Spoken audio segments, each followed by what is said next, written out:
might just have a new favorite fighter. The Wells Fargo Center belongs to Justin Gaethje tonight. What a moment. Congratulations. How do you feel? Oh, man, this is the toughest sport on earth, man. And the best live show on planet Earth tonight. I guarantee it. Man, I just love this so much. I was so nervous because I have no feelings coming in here, and it scares me because I just don't understand why I can't be nervous or scared, but I just love it way too much. Well, and this sport loves you, and this promotion is so fortunate to have you. This main event had so much anticipation and so much hype behind it. Now that it's in the rearview mirror and you get the first round knockout, what are your thoughts? Oh, that son of a gun kicks hard, man. My leg's gonna be sore tomorrow, but hey, it's one at a time for me. What's going on, everybody? This is episode 63 of Combat Docket Radio. As always, Kurt and Ben here to go over everything going on in the MMA world. Starting over myself, Ben. What's going on? Not a lot, man. We were off last week, so ready to get back into it. And finally, it feels like we've been on like nonstop UFC cards, but finally, we have a pay-per-view here to break down that has a couple of really, really good fights on it. So I'm pumped. Yeah, and prior to that, again, you said we were off last week. There's been a lot of stuff going on as per the norm with MMA, but it was nice to not have a big UFC card or a UFC card at all this past weekend. There wasn't a shortage of combat sports, but it was still nice to get that 1 week break from the UFC because they have so many cards nowadays. Yeah. And I haven't looked ahead at the schedule, but I assume it's probably another like 10 or 11 straight weeks of UFC cards. And yeah, I mean, like you said, there was still MMA going on, but it's like a breath of fresh air just to like step back, not constantly be inundated with the UFC like news cycle, just take in some other stuff, It was a nice little breather. Agreed, man. So before we get into 236 that's about to happen this weekend, let's talk about some of the things that we missed. I don't even know where to start. I guess, okay, let's start at ONE FC, right? Because there's a lot of things we could take away from that. That was last weekend. That happened about, I don't know, 2, 3 in the morning, I think. My big takeaway, though, is the obvious one. Former UFC, former Bellator champ, former everywhere champ, Eddie Alvarez lost his ONE FC debut to... good luck with that name. Timothy. I just call him isn't it Nasty? I don't have it in front of me, but Nasty Yukin, something like that. Something like that. Yeah, Nasty Yukin. Regardless, I mean, you can't. I mean, who's going to predict that win, right? That's a huge upset. I think the biggest upset, because it was a big thing. Obviously, whenever Eddie Alvarez signs anywhere, he's one of the toughest, honestly, most decorated fighters our sport has seen. How alarming is this loss to you? Obviously, it's a big shock, but is it alarming? Like, do you think that this could signal the downside of his career for Eddie Alvarez, or do you think he's going to bounce right back and get that ONE FC title? I think he'll bounce back, but at the same time, I do think he's on the downside of his career. He's 35 years old.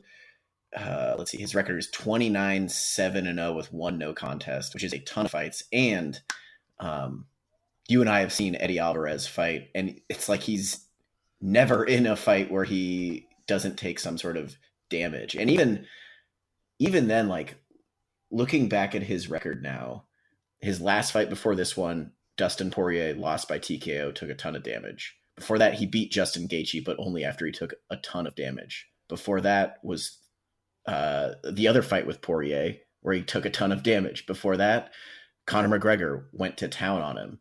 So his last real fight where he just kind of coasted and got out of the fight without any damage was his title win over RDA back in 2016. And then before that, Alvarez he's famous for being involved in wars. So I certainly didn't expect Timothy Nasty Yukin to beat him.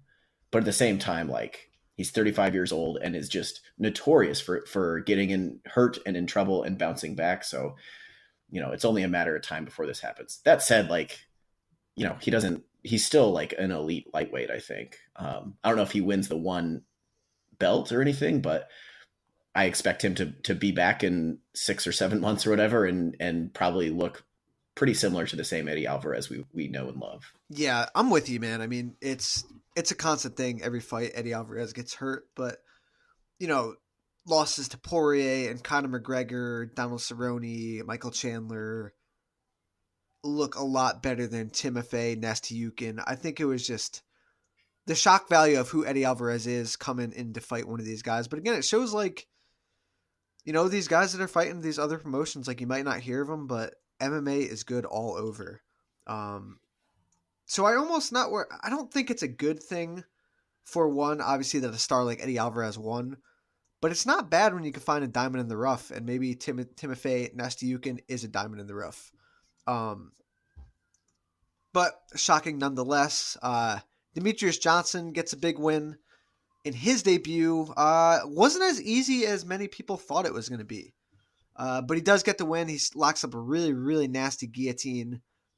Still kind of crazy to see Demetrious Johnson fighting in another organization with no title belt around his waist. It's weird. Yeah, it is. But I thought he looked pretty good. His opponent could crack, obviously, right? Like that was, I think, Demetrious Johnson. I don't want to say he was shocked or anything, but he did seem surprised by this guy's power, which, going back to Eddie Alvarez, for example, Timofey Nastyukhin, we didn't expect much out of him, but you could tell right away that the guy can throw heat.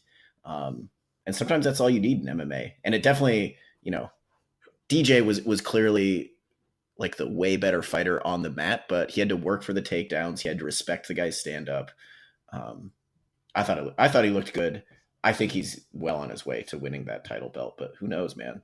Yeah, I agree, man. Not that he didn't look bad. I just think that guy definitely made him work for it, which was nice to see. Other big news from one was Gary Tonin continuing his run. He knocks out Anthony Engelin with punches. Man, his striking continues to look good. We know how good his grappling is, and I don't think he's even flashed. He hasn't had to flash the grappling yet. That's going to come into play soon. I still think he's going to get some nasty leg locks eventually. Just right now, man, he's cruising through these guys. Yes, and what I liked is he was like immediately in on a single leg, like right away. I don't think he threw a single strike on his feet. And is obviously once he was on top, it's like game over. His like floating control, transitioning from the mount to the back and back to the mount, just exactly what you expect to see out of a grappler of that level. Yeah. I would like to see him, and I kind of think that was a bit of a step up as well.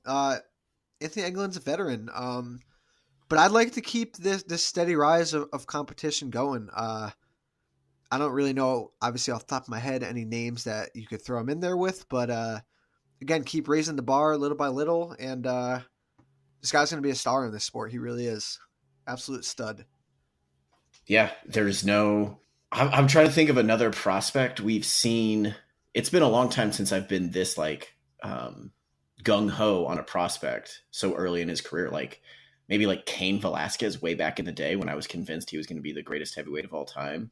And I'm not saying Gary Tonin's going to be the greatest lightweight or featherweight or whatever fighter of all time, but he's looking really good. There's very few holes in his game right now. Yeah. He looks good. I'm excited to see the development. I hope he stays active. Seems like he wants to stay active. Man, it's going to be interesting to see how long one could ride this guy out. I don't know how many fights are on his contract. I imagine they're going to be paying him really well, but man, if Gary Tonin, when he hits the free agent market, he's going to be a really, really hot commodity. Yeah, for sure. What if he just goes the Ben Askren route and like fights in one I guess that's not really the Ben Askren route because he was in Bellator for a long time, but what if he just fucking stays in one for a really long time? There's obviously nothing entirely wrong with that, and he's going to get paid. Yeah, there's nothing wrong with it. I mean, the only thing wrong with it is from a fan's perspective. Just, if we're not able to see him against the best guys in the world, you'll always wonder. But hey, man, Ben Askren fought in the UFC, or he's fighting in the UFC. I never personally thought that would happen, so you never know. Yeah. Last one, Angela Lee loses her one women's strawweight championship. Gets knocked out late in the fight, the 5th round.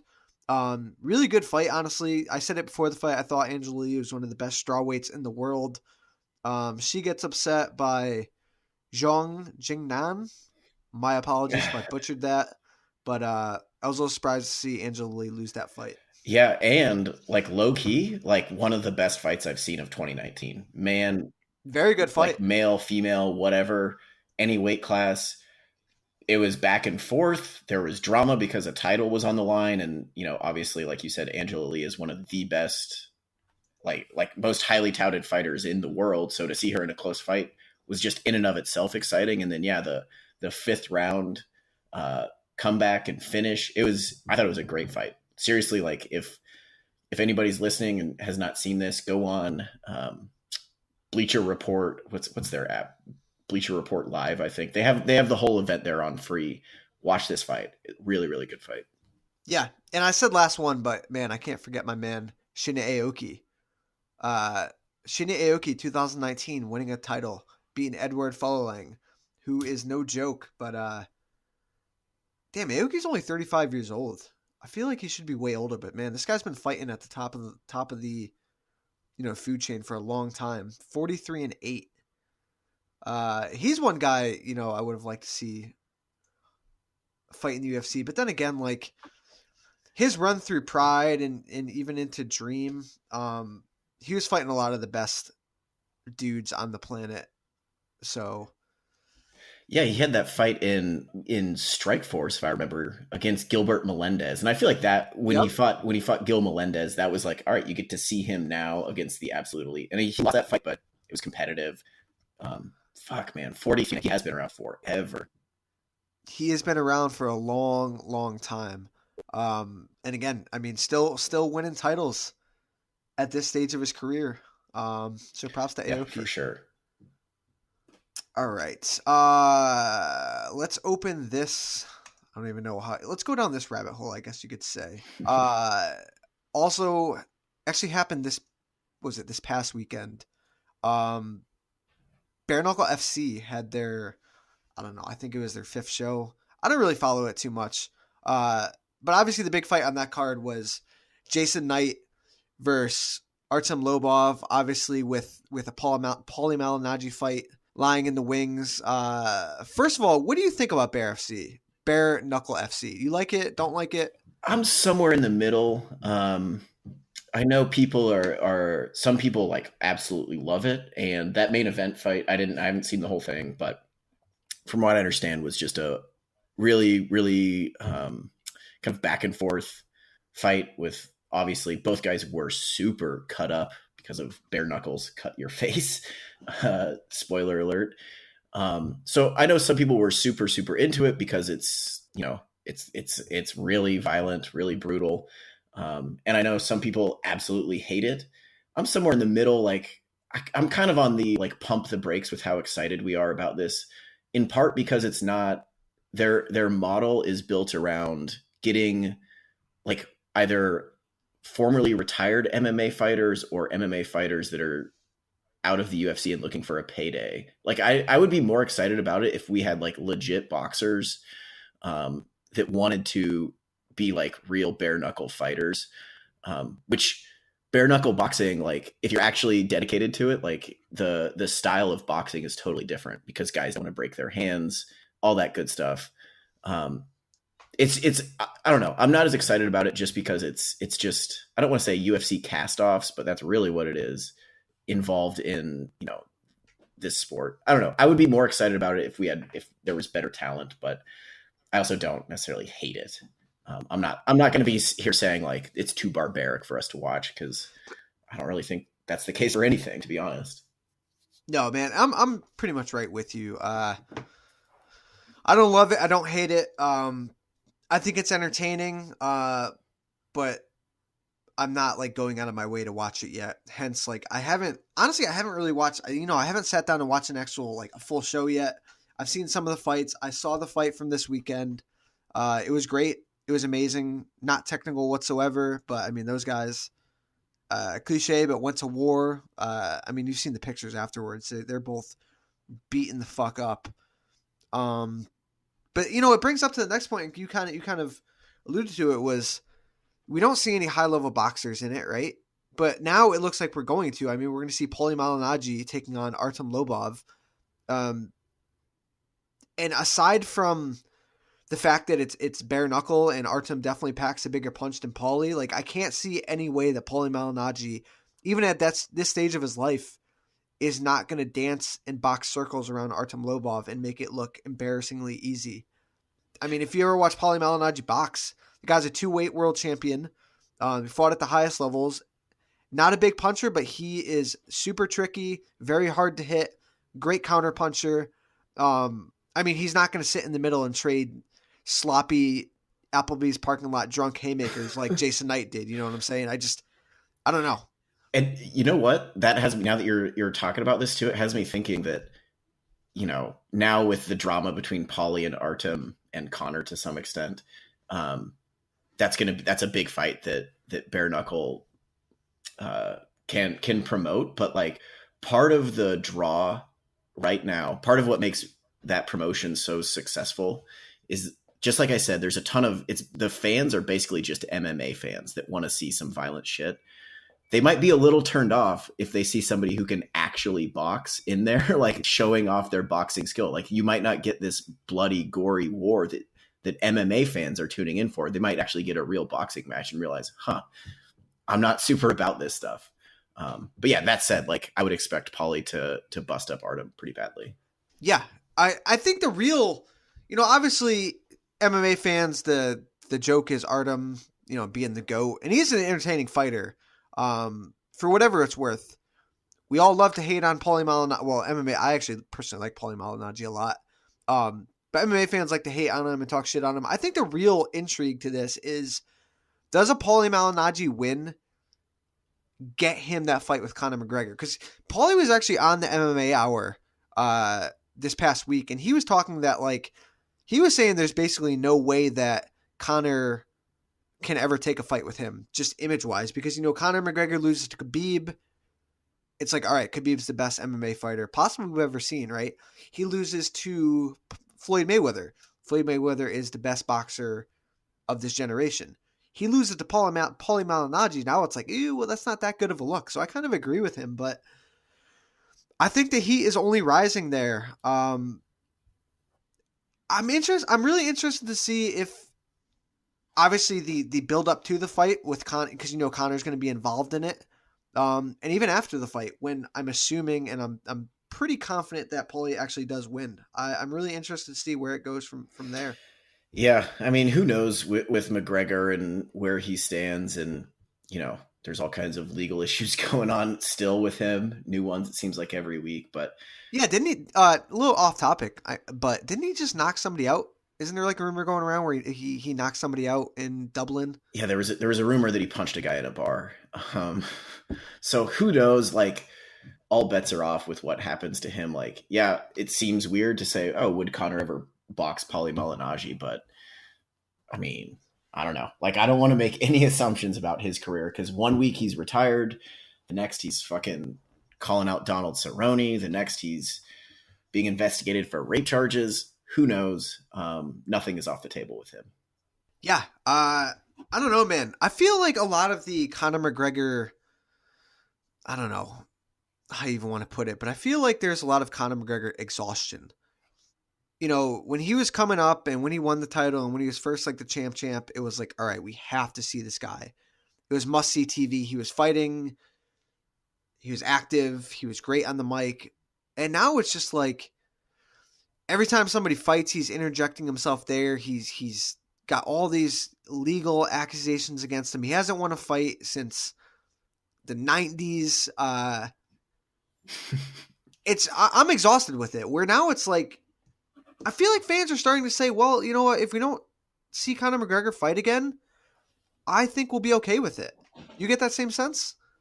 Yeah, I mean, I think it's just getting into he's still the biggest star in the sport, but I do think it's just starting to get to this point where there's going to be some people, maybe casual fans that had some interest in him, are losing it now, and I feel like he's constantly in the news cycle, but it's never for like one reason that makes me want to watch him fight.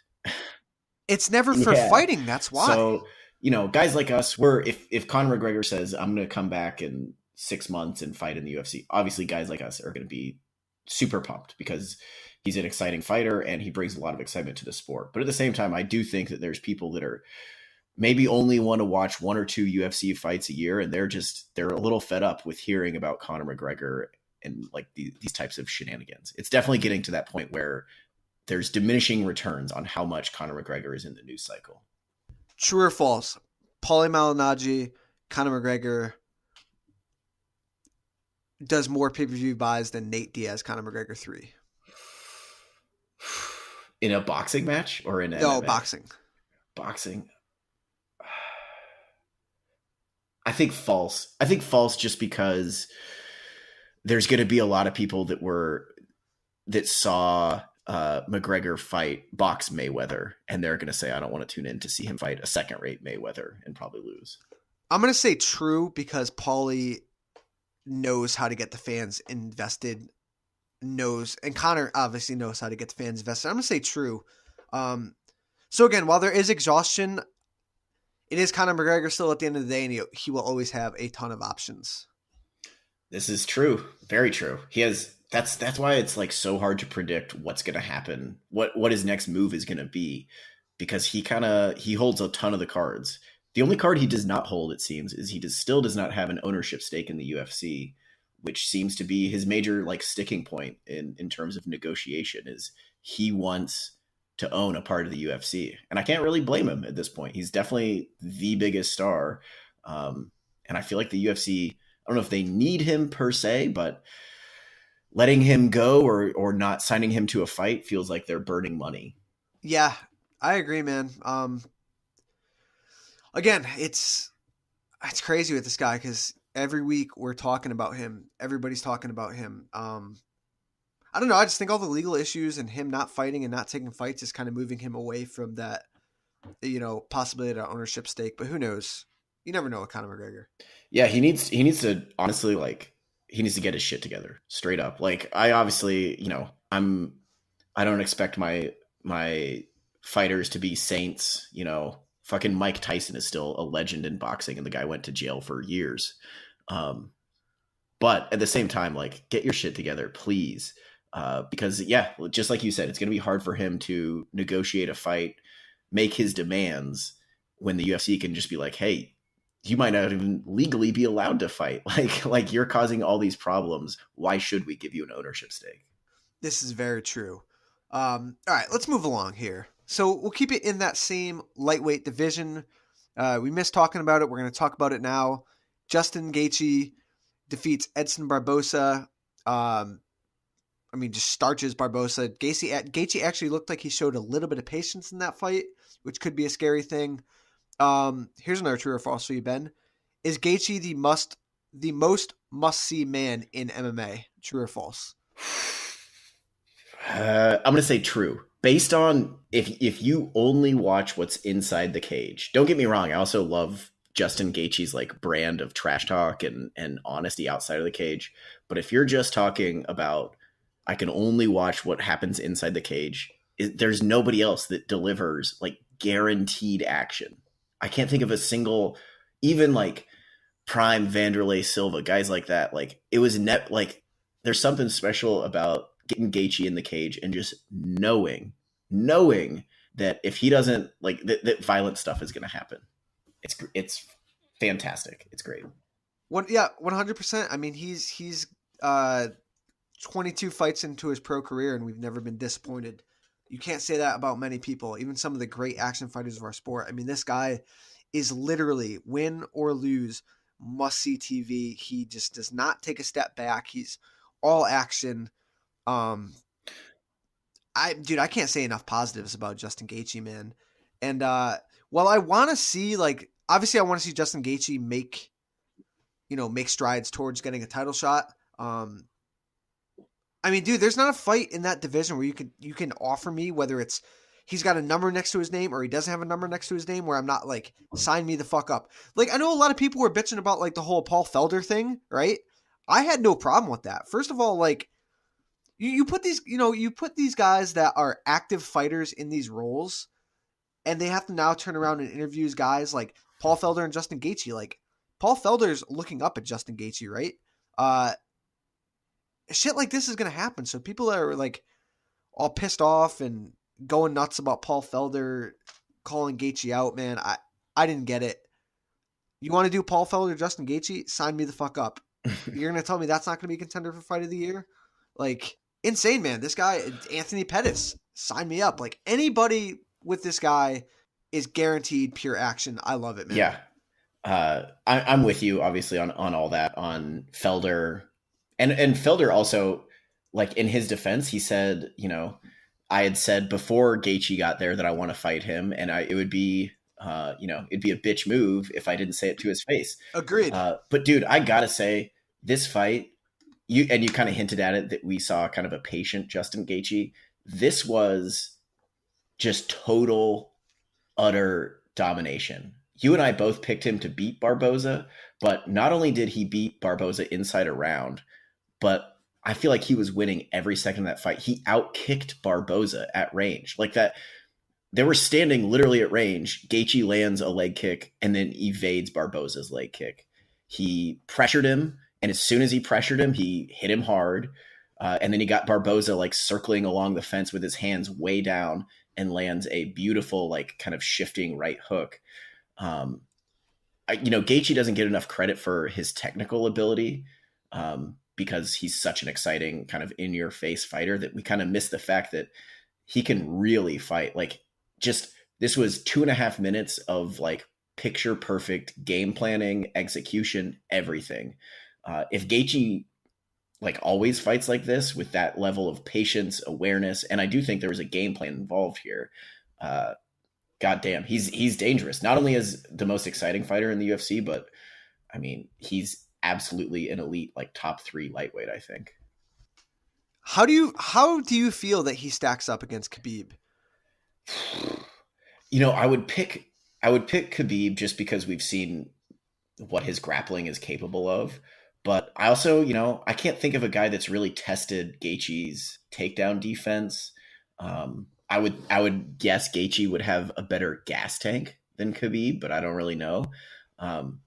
I think the bottom line is I think he has just as good of a shot at beating Khabib as basically anybody else in the top 5. Just as much as Ferguson, just as much as Poirier, just as much as Holloway if he wins this weekend. I think Gaethje is right up there in terms of having a chance to get the belt. But what is that chance though? Like you say, okay, he has as much of a chance as these other guys, right? I get that, but are you giving him a chance, or is it just like, Khabib next topic? Oh, I'm definitely giving him a chance. I would pick Gotcha. I would pick Khabib, but just slightly. Kind of like I would pick Khabib to beat all those guys I just named, but just slightly. You know what I mean? Okay. Like it's possible that he loses for sure. Yeah, I think the style matchup is pretty favorable. I mean, Justin Gaethje is an All-American wrestler. He's got great wrestling. We've never seen him really taken down and held down, although obviously we've never seen anyone in there with the wrestling pedigree of Khabib and that relentless nature that Khabib has. But I mean, man, Khabib's been known to get pulled into firefights every once in a while, and you do not want Justin Gaethje throwing those bungalows at you. And again, the same with Khabib is usually the interesting thing for me is Khabib usually fights where he has his guy on the back foot, right? Especially when he gets his wrestling going and he can really dictate the pace. He's always the one moving forward. It'll be interesting to see how Khabib would deal with Gaethje, who, same as Khabib, always has his guy moving backward. He's always walking you down. If Gaethje does land a couple leg kicks, maybe that takes a little steam off Khabib's takedowns. But again, you're running the risk of giving Khabib an easy entry into your legs. I don't know, man. Again, like, seeing him starch Barboza like that doesn't really give me too much sway one way or another with a fight with Khabib, but I mean, I don't know. Matchup wise, I don't know where it gets me, but just Justin Gaethje, man, I'm all for it. Yeah. And I think you just laid out the kind of broad strokes outlines of that fight. If it were to happen, is I don't think there's anybody in the division that would be more likely to put Khabib on the back foot than Justin Gaethje. So it would be very stylistically interesting to see either Khabib is able to pressure Gaethje, which would be awesome to witness, or what happens if Gaethje is able to pressure Khabib. And a younger Khabib Nurmagomedov used to kind of skirt the outside of the cage rather, and he was more comfortable fighting on the back foot, but not in the past few years. It would be an interesting fight. This is basically just the Justin Gaethje appreciation hour. I'm fine with it. Dude, could you imagine Justin Gaethje versus Tony Ferguson? See, that is just all violence. Yeah. I don't think my brain could even compute what would happen in that match. Like, that would be insane. Insane. You want to do even Justin Gaethje versus Cowboy or Ally Aquinta? Insane. This guy, yeah. His nickname is the Highlight, yes, right? Yes, it is. Perfect. Like he's. I think he is must watch MMA over anyone, possibly in the history of MMA. Justin Gaethje appreciation hour. He deserves it, man. Yeah. Dude, I can't say enough good things about this guy. Yep. Obviously agree with all that. I mean, we don't have to go down this whole list and break down these fights, but I mean, we could talk about a couple things briefly. What else impressed you on this card? It was kind of a tedious card. I mean, it was okay. It was kind of a tedious card. Obviously, Josh Emmett getting the knockout on Michael Johnson, and one of the best knockouts you're going to see all year was. And getting screwed without a bonus. Like, how did he not win a bonus for that? I assume that was partly. I mean, up to that point, it was not a boring fight, but it was also not super exciting. But it was a jaw-dropping knockout, so I thought he'd get a bonus for that. I think the only other big takeaway is like Jack Hermanson subbing black belt David Branch in under a minute. Yeah, and now he's parlayed himself into a main event fight against Jacare. Yoel Romero pulled out his fight against Jacare in April, and it looks like Jack Hermanson has stepped up, and he'll be fighting Jacare. So that, I mean, huge win over Branch. Surprising to see him tap, like you said, well-established jiu-jitsu black belt. But man, that's a big one for Hermanson, and now he gets another huge opportunity to fight Jacare. Yeah, that's how you do it, I guess. Huge step up. I actually not even a huge step up. David Branch is legit. Stylistically, it's a tough fight for Hermanson, but I actually think he might be willing to play with Jacare on the mat, especially if he can be on top. Because he is. We said this before this fight, but he's a fucking monster on top. And Jacare is getting up there in age. Who knows how well he can take those bombs. That's true, man. I think it'll be interesting. Last one for me, actually two more. Michelle Waterson gets a dominating win over Karolina Kowalkiewicz. She looked really good. And then Ross Pearson losing to Desmond Green, and it seems like he finally hung the gloves up. I mean, I felt like the last couple of years, every time I saw Ross Pearson, like his name pop up, I'm like, damn, Ross Pearson's still fighting. I believe he had something like 26 fights in the UFC. He won the Ultimate Fighter. Oh, man, didn't he win like the Ultimate Fighter like 6 or 9 or something? I want to say it was whatever the Dan Henderson, Michael Bisping season, the like UK versus America. Yeah, 2009. Yeah, Ultimate Fighter versus UK. Debuted by beating Dennis Seaver in March 31st, 2010. Definitely a tough road for him towards the end of his career, but that guy was a fighter, man. He had some wars in his career. He was always in fights. He had a really fun boxing style. All the best wishes to Ross Pearson in life after fighting. Yeah, I'm with that. Definitely one of the smoothest technical boxers we've seen over the past decade now. Yeah, good career for him for sure. Something to be proud of. Yeah, man, I really liked his style. But I think it was probably time to hang him up too, man. So props to Ross. Anything else from this card? That's it. Those are my big takeaways, really. All right. So this weekend's, we have a big one, real big one, honestly, man. I was just kind of looking at the card and I was like, man, I thought this card was kind of better. But it's not that the card's bad or whatever, but dude, those two main event fights are just complete fire. Where like you could have a mediocre card and it's just instantly a million times better because of those two main event fights. Hopefully they keep these guys bubble wrapped this week and we don't lose either fight. Because these are gonna be excellent. We have a rematch main event for the this is the interim lightweight title, right? Oh yeah, this is the first event where it's two interim titles. Strange. But interim UFC lightweight championship, Max Holloway taking on Dustin Poirier. Again, it kind of feels weird without Tony Ferguson in the mix, but if there's anybody else that deserves a title shot, it's Dustin Poirier. And man, he's taking on Max Holloway coming up, who has been on a tear. This is going to be wild. Yes, it will be. And it's a great, like you said, it's a rematch, but like, does it feel like a rematch? I mean, right. Not at all. Not only was their first fight years and years ago, but it was Holloway's first fight in the UFC. I actually remember watching that fight, and I think they said on the air, you know, Max Holloway is a blue belt in jiu-jitsu, and I'm pretty sure like I had just got my blue belt maybe, and I was just like, how the fuck is this guy in the UFC? But like obviously he's a totally different fighter. Even Poirier is a totally different fighter now. So the rematch part of it, like I don't put a ton of stock into that, but yeah, style-wise, this is an absolute banger. I'm very excited for it.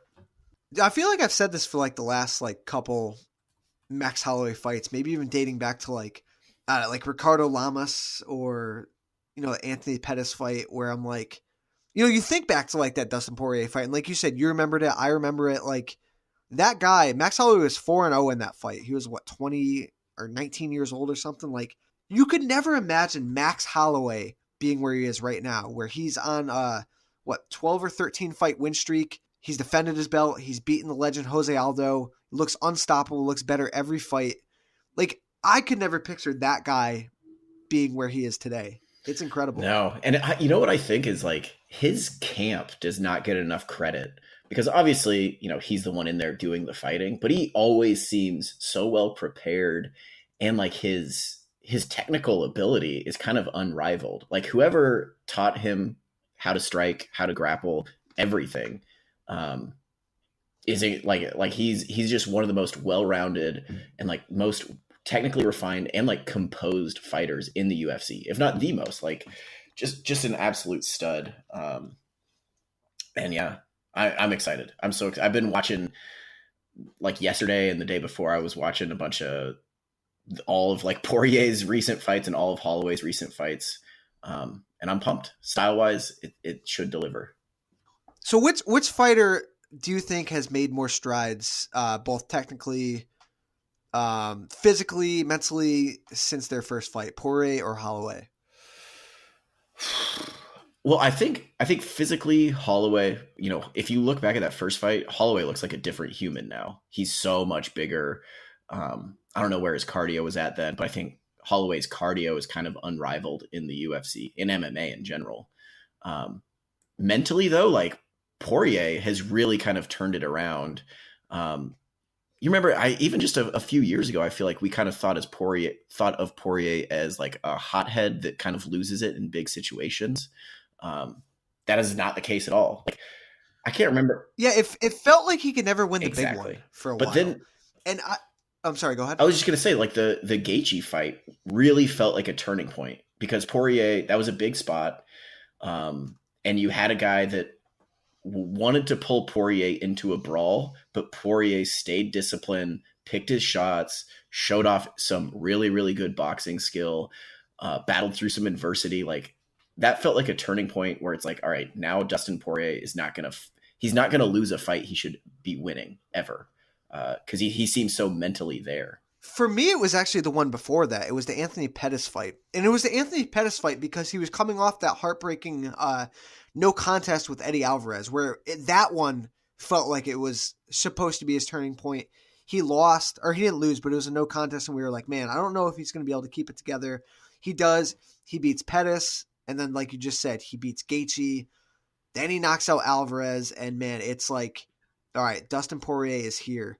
So I have no reservations about Dustin Poirier, like, seizing up in the moment. I think he's ready for this. And size-wise, man, like you said, I think Max Holloway fits this weight class very well. I don't think he's going to have much problem size-wise. Technique-wise, I favor Max Holloway a lot on the feet here. I think his length he uses very well, and I think Poirier is there to be hit. Poirier is tricky from that southpaw stance, but I just think Poirier is going to be there to hit a lot.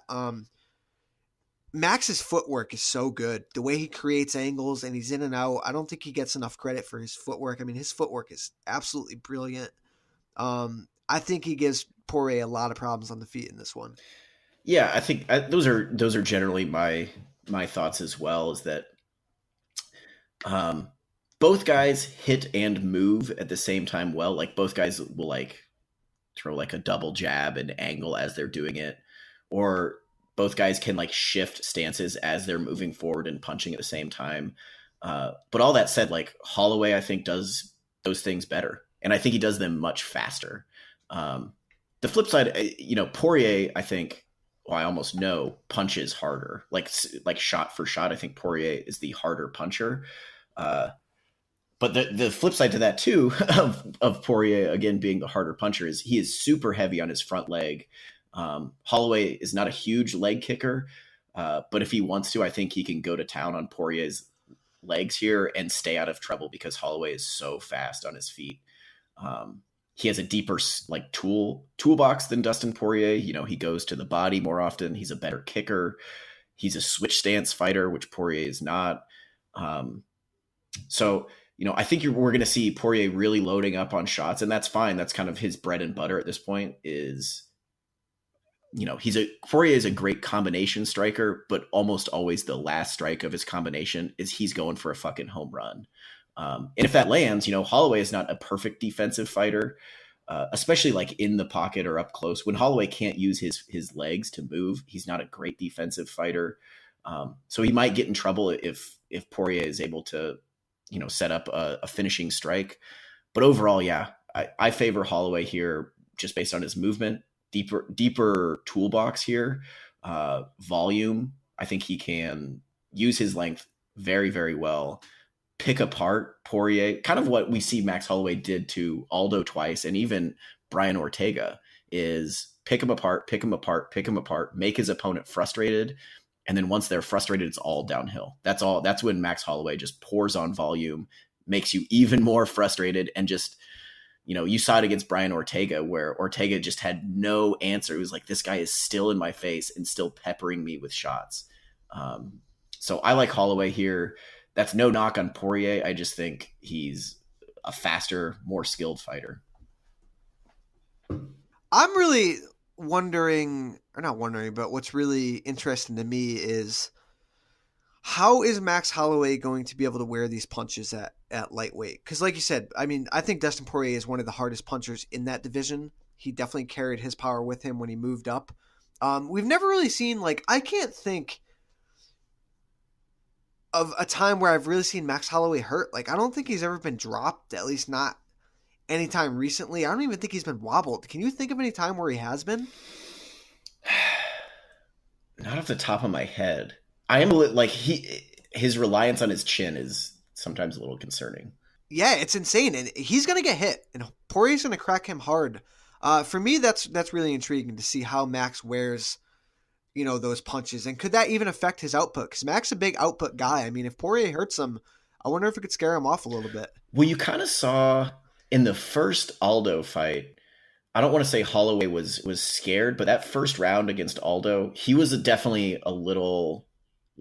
Yeah, Aldo cracked him. And it took Holloway's foot off the gas, to be honest. The commentators noticed it. I noticed it the first time, and then on rewatch yesterday, I noticed it was like, this is a different kind of Max Holloway in the first round, because he is understandably taken aback by Aldo's speed and power. And there's no shame at all in getting cracked by arguably the greatest featherweight of all time. There is not. Yeah, I'm super intrigued. I think, like, who do you think is? I think Holloway is the better defensive fighter. I think, but I agree if with that. Poirier can somehow either pressure and corner Holloway to take his legs away, or get after Holloway's legs, like Holloway also does not address leg kicks very well. If you can slow down his movement, then I think he's not as good of a defensive fighter. His head movement isn't there, et cetera, et cetera. No, and that's what makes him a really good defensive fighter is his movement and his angles. Yeah, like you said, and Poirier does throw leg kicks. He throws heavy leg kicks. If he could slow Max down, I think Max becomes a lot more hittable because I don't think Max's defense is head movement based. I don't know. The more we're talking about it, the more it's kind of the gap is narrowing for me. But I'm going with Max too. I'm taking Max by 4th round TKO. I think he just chips away. I think he hurts Poirier a couple times, and I think he gets him out of there in the 4th. Yeah, I'm gonna take Holloway by decision, just because both these guys seem so goddamn durable. But you never know. Like, I think of Holloway as a volume. Obviously, he has power and has stopping power because he fucking stopped Aldo twice.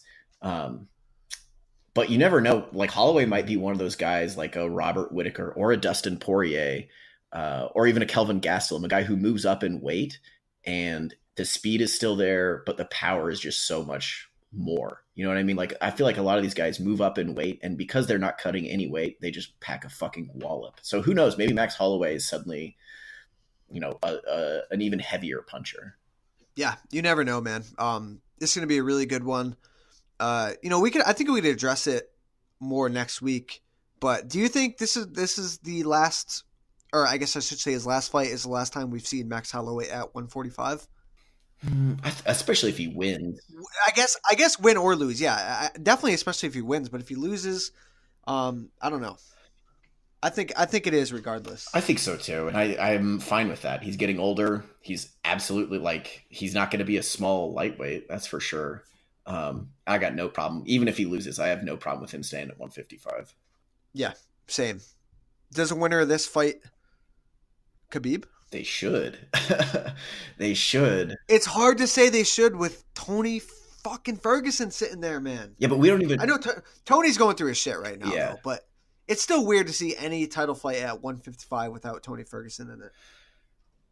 Yeah, it is. Yeah, it's shitty. I mean, whatever. You would like to think that the holder of the interim title fights the winner of the real title, but I guess Tony Ferguson was an interim title holder and never got a championship bout, so who knows?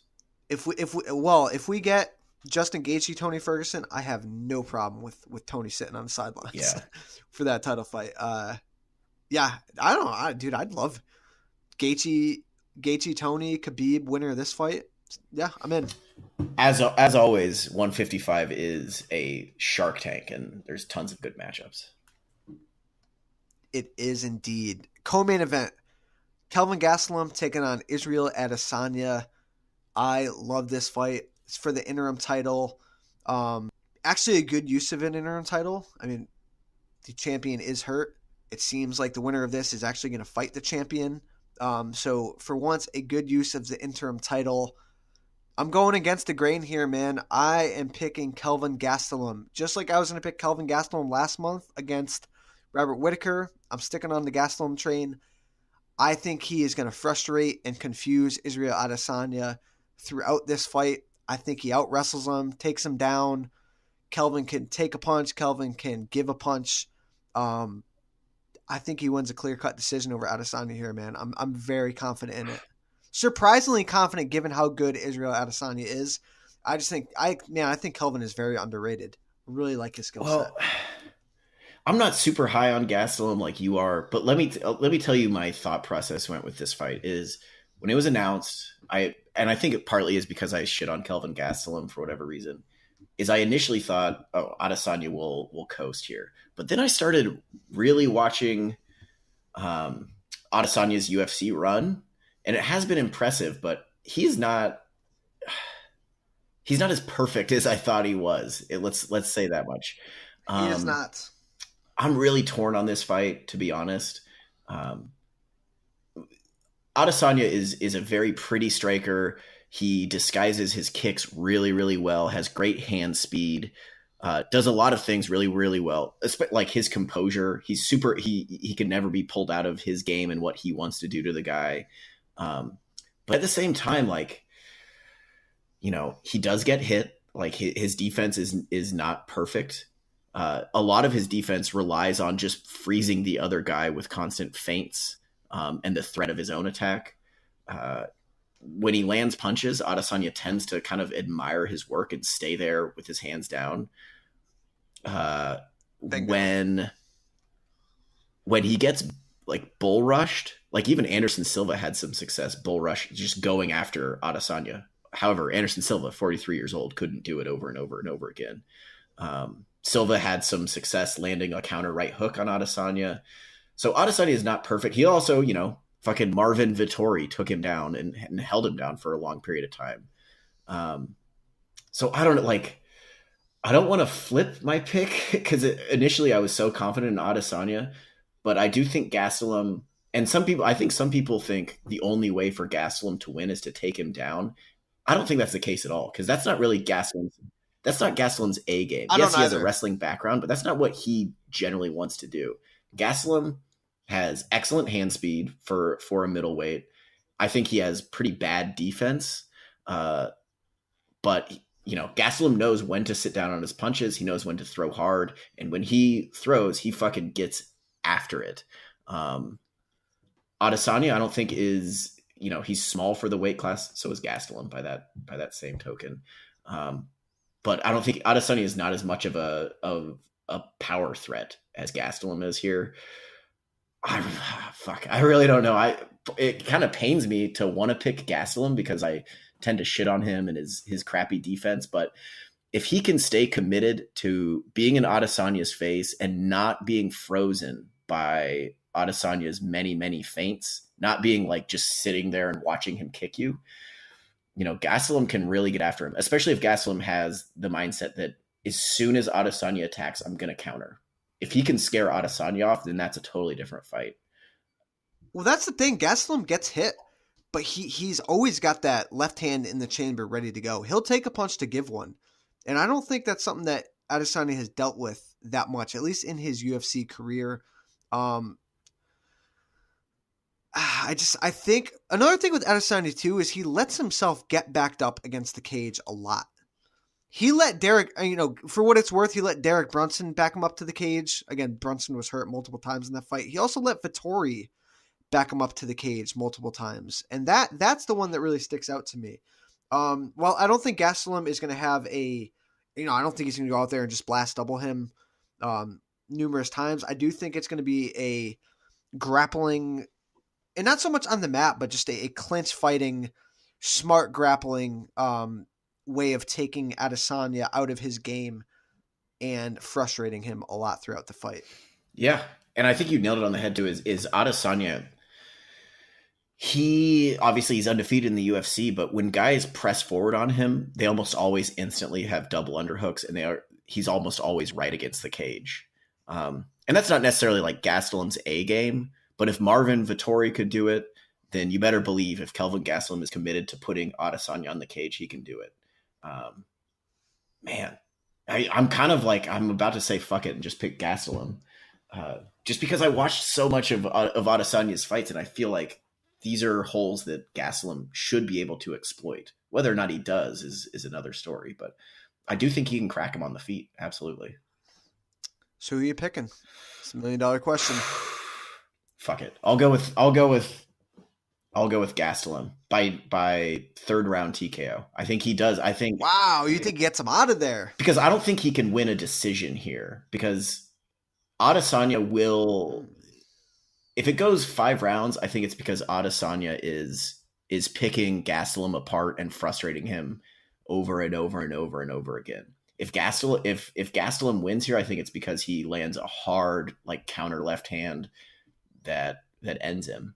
Adesanya is not big at all for this weight class. He's not. He's had a long kickboxing career before this now 16-fight MMA career. Gastelum, we know, is insanely durable. Very durable. Yeah, fuck it. I'm going to go with my gut and say Gastelum by TKO. Very interesting.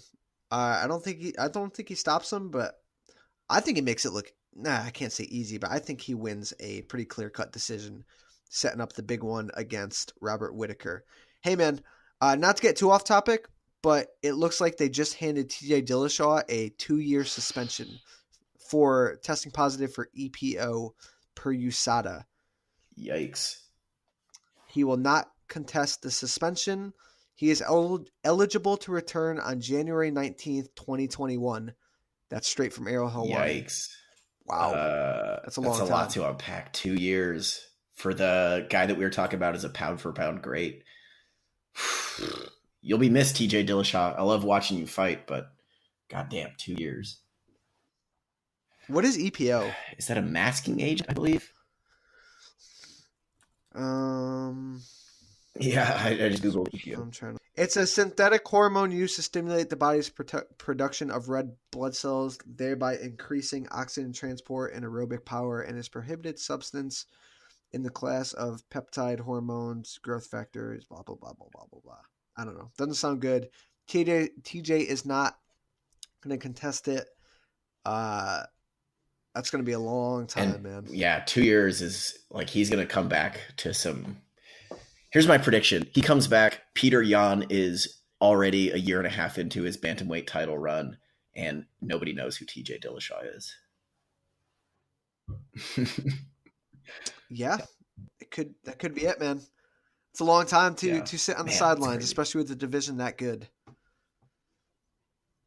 All right, reeling it back to UFC 236. Eric Anders, Khalil Roundtree on the main card. That should be a fun one. Ellen Joban's Dwight Grant. OSP fighting Nikita Krylov. That should be fun. I don't have much to say about any of these other fights. I really like Curtis Millender, Bilal Muhammad on the Fight Pass. Is it actually? They're still using Fight Pass. So there's going to be some fights on Fight Pass, and then I'm looking on Tapology. I'm not looking at the Fight Pass. Then the prelims are on Big ESPN, main card on pay-per-view. And now, also, I don't think we've talked about this yet, but now apparently you can only order the UFC pay-per-views through the ESPN true. Plus and I believe app. You have to be, I think I have this right, that you have to be an ESPN Plus subscriber to order the pay-per-view. It's wild. The real big takeaway is then that I think it's ESPN will only release pay-per-view numbers if they want to. Right? Like they could lie. They could say what happened to we sold 2 billion pay-per-views and nobody will know. I don't know. It's kind of strange. I'm just hoping that they finally take the WWE Network approach and just put the pay-per-views on the network or on ESPN Plus for the subscription. I think that's the best way to go about it. But what do I know? Yeah, I think there will be some bumps in the road this weekend for sure. Agreed. With people that missed this news and they're trying to order a pay-per-view through their cable or satellite provider, and they're like, what the fuck is this? I have to sign up for ESPN Plus. Yeah, that's true. Be really interested to see how these numbers do. Anyways, big fan of the show. Andre Sukumta is fighting on this card, so good luck to him. I don't got much to say aside from those 2 main event fights. They're going to be awesome. I don't know if you want to break anything else down in depth, but... No, man, I mean, like you said, kind of fun fights. OSP, Krylov should be some good light heavyweight wildness. And then, Millender, Bilal Muhammad is also a very, very good fight, but, I really like that fight. Yeah, I'm looking. I mean, Brandon Davis is always fun. This is, after the top 2 fights, it's kind of not a bad card, but it's a middle of the road card. But the top 2 absolutely should deliver, I think. It's hard for me to see either one of those 2 fights being stinkers. The only way I think one of those 2 fights is bad is if Gastelum, for whatever reason, just shits the bed and you see Adesanya just kind of like pick him apart for 25 minutes. But I really don't think that's going to happen. Yeah, I don't think so either. And I don't think there's a possible way that main event is an absolute fire. So, I mean, you've sold me on those 2 fights alone.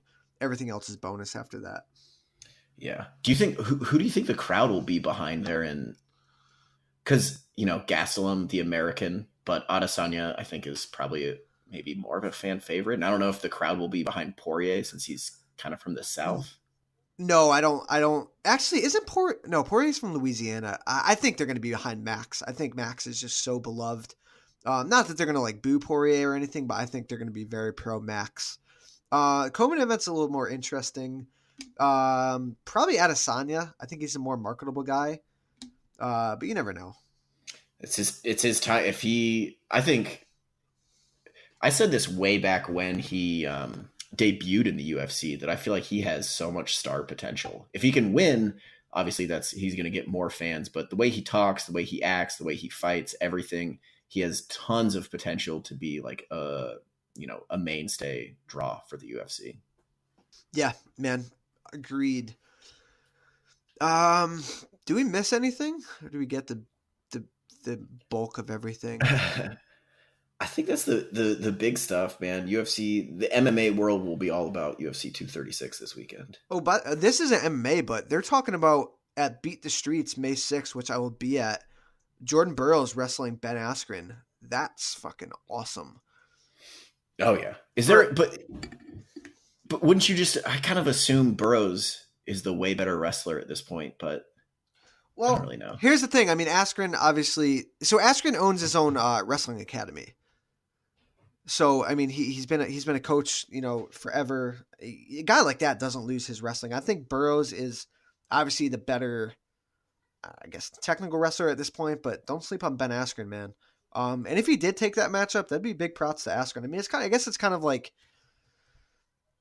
I don't want to say a win-win because it is Ben Askren and he's doing his thing and he is undefeated. So it'd be a little bit weird to see him, for casual fans, to see him lose, whether it's jiu-jitsu or wrestling.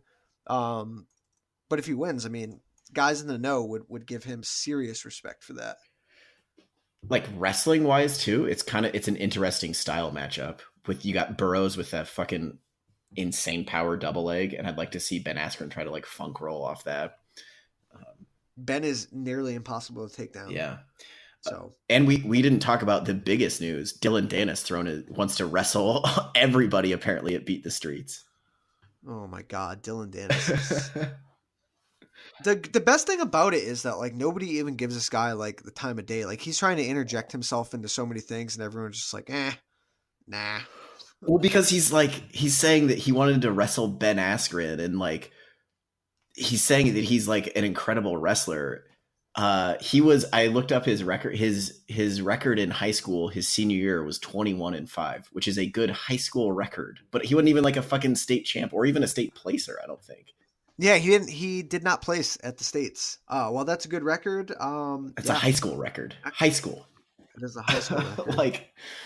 like I'm sure he'd probably whoop my ass in a wrestling match, but it's outrageous that he's out here like calling out legit like world-class wrestlers as if he would be able to be competitive with them.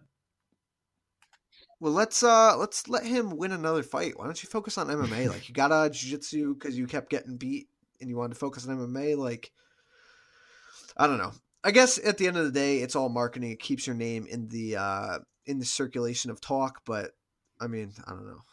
I have no interest in seeing. I guess I would love to see Ben slap Dylan Dennis around though. I can't say I wouldn't. It'd be sad, but it'd be something. Man, I think that's it. If you got nothing else, man, let's wrap this up and get out of here. Yeah, that's all I got for today.